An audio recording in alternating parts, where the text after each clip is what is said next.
Nouvelle édition de Métro News pour cette semaine. Madame, Monsieur, bonsoir. Bienvenue dans cette nouvelle édition de ce journal. À la une de ce 18 décembre 2025, une opération policière se déroule depuis l'aube dans la commune de Tabar, visant notamment les quartiers de Timoulin, Ediwan et Torcel, ont indiqué des sources sécuritaires. Plusieurs explosions, au moins 7, ainsi que des rafales de mitrailleuses lourdes ont été entendues dans les premières heures de la matinée. Plus de 4,2 millions de personnes bénéficieront de l'assistance en 2026, selon le plan de réponse du Bureau de la coordination des affaires humanitaires des Nations Unies en Haïti au Tchad. Les besoins globaux sont estimés à plus de 880 millions de dollars, alors que les contributions diminuent depuis plusieurs années. Également à la une, la Journée internationale des migrants a été commémorée ce 18 décembre autour du thème « Ici et là-bas, se solidariser pour construire ». L'occasion pour les autorités haïtiennes de mettre l'emphase sur la situation précaire des personnes déplacées internes, contraintes de fuir la violence des gangs.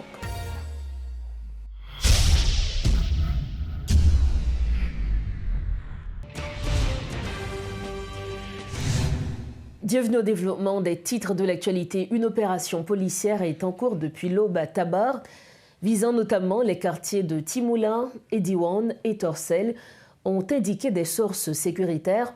Appuyées par des hélicoptères armés et des drones, les forces de l'ordre mènent une offensive contre une zone contrôlée par le gang Crasé Barrière, dirigé par Vitellum Innocent. Plusieurs explosions, au moins 7, ainsi que des rafales de mitrailleuses lourdes ont été entendues dans les premières heures de la matinée.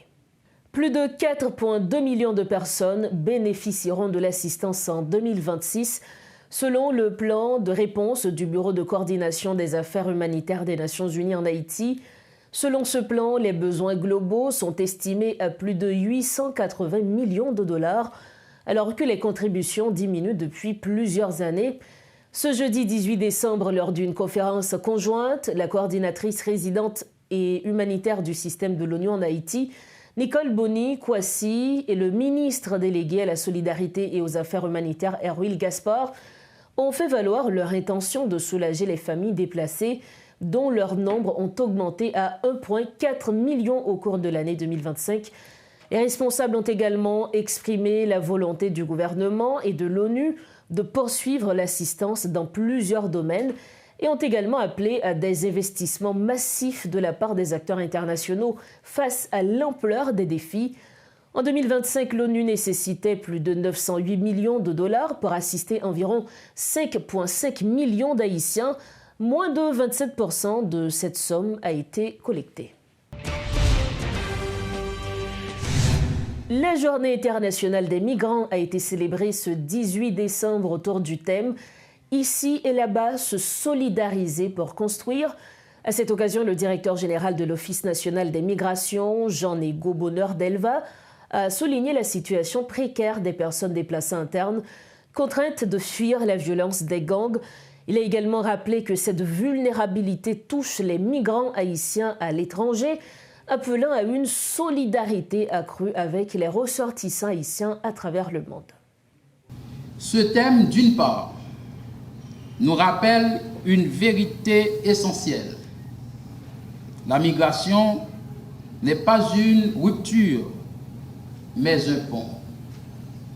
Un pont entre les territoires, entre les cultures, entre les aspirations individuelles et le développement collectif.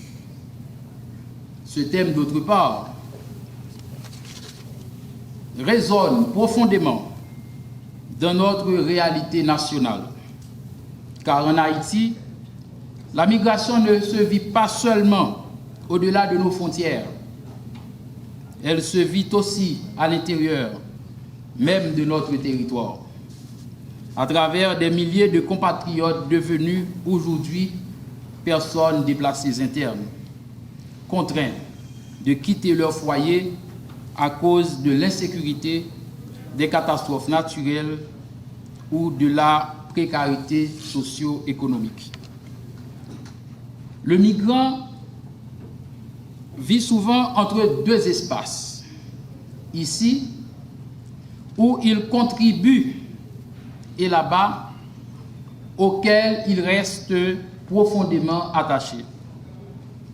C'est précisément dans cette double appartenance que réside une richesse immense pour nos sociétés.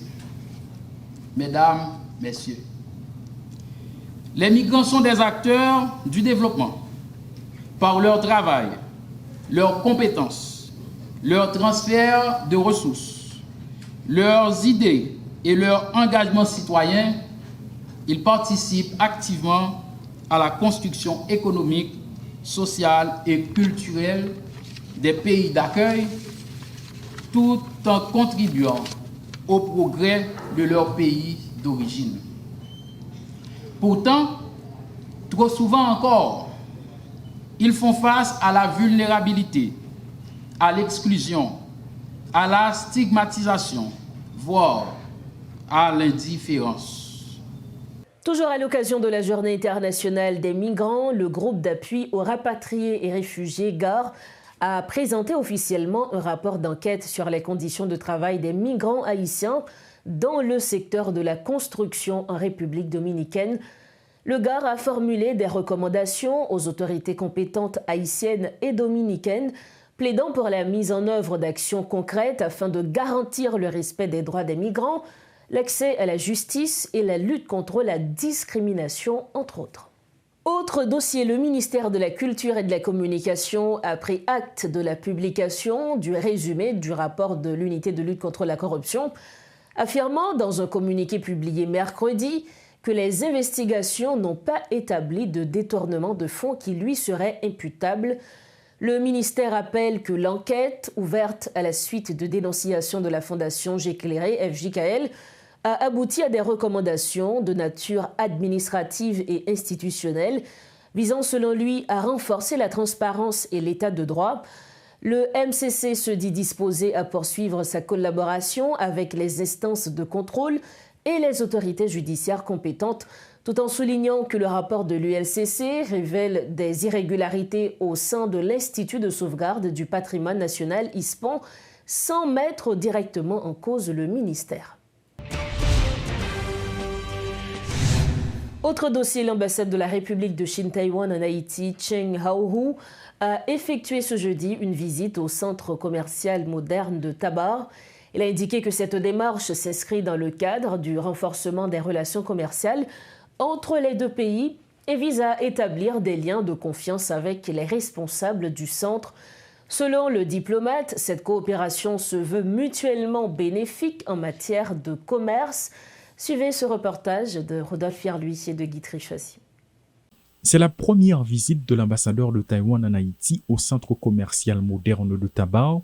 Cheng Haohu en a profité pour évoquer les liens commerciaux entre Haïti et son pays. Je voudrais profiter de cette occasion, surtout avec la présence de la presse, pour souligner notre engagement de Taïwan pour renforcer les relations économiques et commerciales entre Taïwan et la République d'Haïti.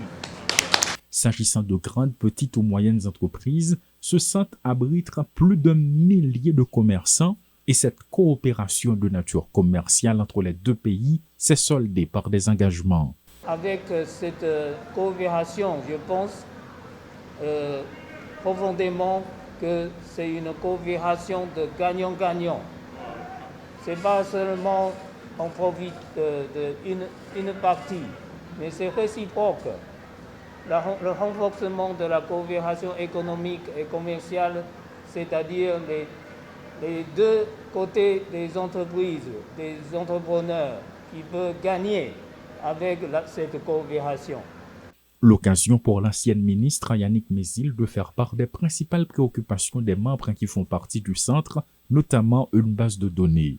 L'absence d'une base de données nationale fiable permettant d'orienter, d'identifier, de structurer et de catégoriser les entrepreneurs par secteur d'activité.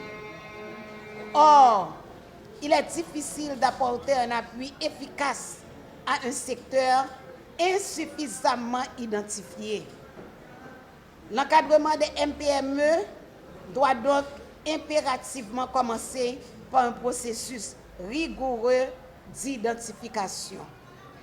Cette visite rendue au centre commercial moderne de Tabar a été l'occasion pour l'ambassadeur d'établir un premier contact avec les commerçants et de tisser des liens de confiance, a-t-il souligné. Nous arrivons au terme de cette édition de Métro News. Avant de partir, le rappel des titres. Une opération policière se déroule depuis l'aube dans la commune de Tabar, visant notamment les quartiers de Timoulin, Ediwan et Torcel, ont indiqué des sources sécuritaires. Plusieurs explosions, au moins 7, ainsi que des rafales de mitrailleuses lourdes ont été entendues dans les premières heures de la matinée. Plus de 4,2 millions de personnes bénéficieront de l'assistance en 2026, selon le plan de réponse du Bureau de la coordination des affaires humanitaires des Nations Unies en Haïti. Les besoins globaux sont estimés à plus de 880 millions de dollars, alors que les contributions diminuent depuis plusieurs années.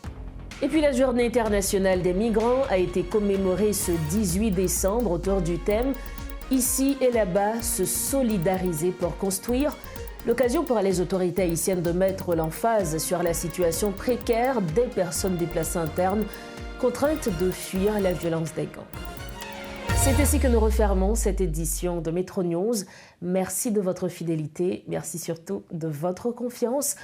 On se retrouve bientôt. Restez branchés Métropole et prenez soin de vous. Bonsoir.